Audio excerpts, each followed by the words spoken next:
Assalamualaikum warahmatullahi wabarakatuh. Selamat pagi anak-anak semuanya.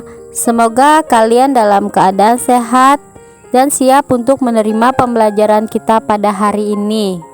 Sebelum memasuki pembahasan materi, marilah kita bersama-sama membuka pembelajaran dengan mengucapkan basmalah. Bismillahirrahmanirrahim. Pada hari ini kita masih belajar mata pelajaran Pendidikan Agama Islam dan Budi Pekerti. Hari ini kita masih belajar pada bab 6. Pada pembelajaran sebelumnya kita belajar tentang kisah keteladanan Nabi Yusuf alaihi wasallam. Nah, pada hari ini kita membahas tentang kisah keteladanan Nabi Syuaib alaihi wasallam.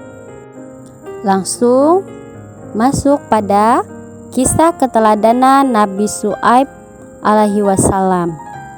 Nabi Syuaib merupakan salah satu nabi yang masih keturunan dari Nabi Lut dari pihak yang perempuan.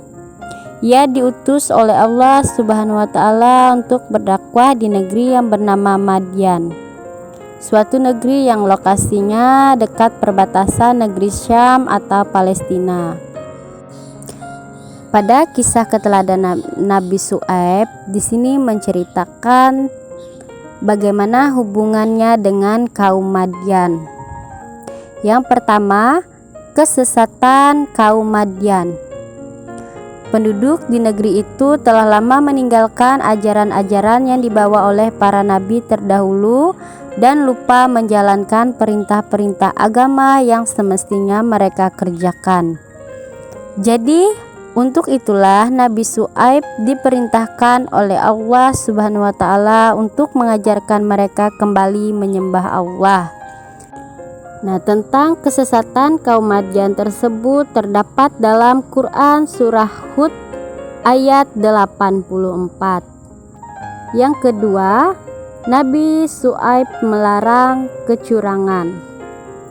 Nabi Syuaib mengajak orang-orang Madyan untuk berdagang dengan cara yang adil dan jujur. Ajakan Nabi tersebut terdapat dalam surah Hud ayat 85 yang berbunyi sebagai berikut. وَيَا قَوْمِ أَوْفُوا الْمِكْيَالَ وَالْمِيزَانَ بِالْقِسْطِ ولا تبخسوا الناس أشياءهم ولا تعثوا في الأرض مفسدين. Artinya, dan wahai kaumku, penuhilah takaran dan timbangan dengan adil, dan janganlah kamu merugikan manusia terhadap hak-hak mereka, dan jangan kamu membuat kejahatan di bumi dengan berbuat kerusakan. Quran surah Hud ayat 85. Nabi Syuaib menyeru kaumnya untuk bersyukur kepada Allah atas nikmat yang telah mereka terima.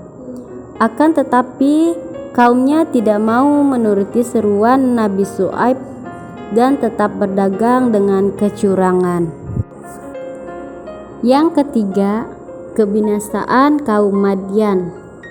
Seruan Nabi Syuaib tersebut kepada kaumnya sedikit pun tidak mereka turuti. Mereka beranggapan bahwa pendapat mereka benar, sedangkan pendapat Nabi Syuaib dianggap sebagai orang yang menyebabkan huru-hara dan kegaduhan.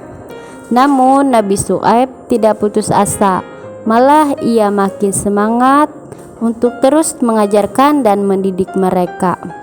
Kaum Madyan menolak kebenaran yang dibawa Nabi Syuaib. Mereka menentang dan menolak ajakan Nabi. Kemudian Allah Subhanahu wa taala menurunkan azab berupa petir yang sangat keras dan gempa yang sangat kuat sehingga kaum Madyan binasa. Nah, itu tadi cerita antara Nabi Syuaib dengan kaum Madyan.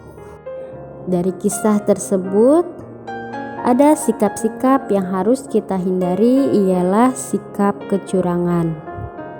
Di dalam berdagang kita harus memenuhi takaran dan timbangan dengan adil. dan jangan merugikan manusia terhadap hak-hak mereka. Kita harus berlaku adil dan juga berlaku jujur. Pembelajaran kita pada hari ini telah selesai. Semoga apa yang Ibu sampaikan dapat bermanfaat.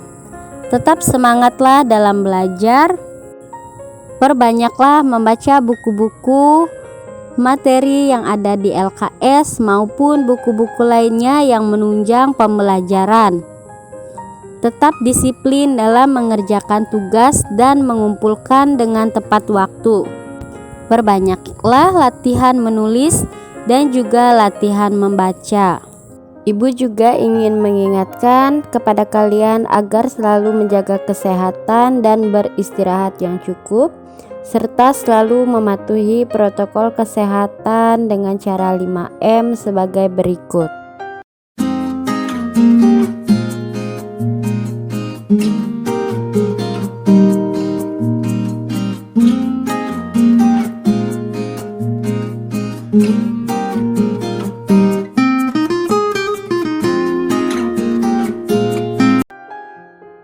Mari kita tutup pembelajaran kita pada hari ini dengan mengucapkan hamdalah alhamdulillahirabbil alamin.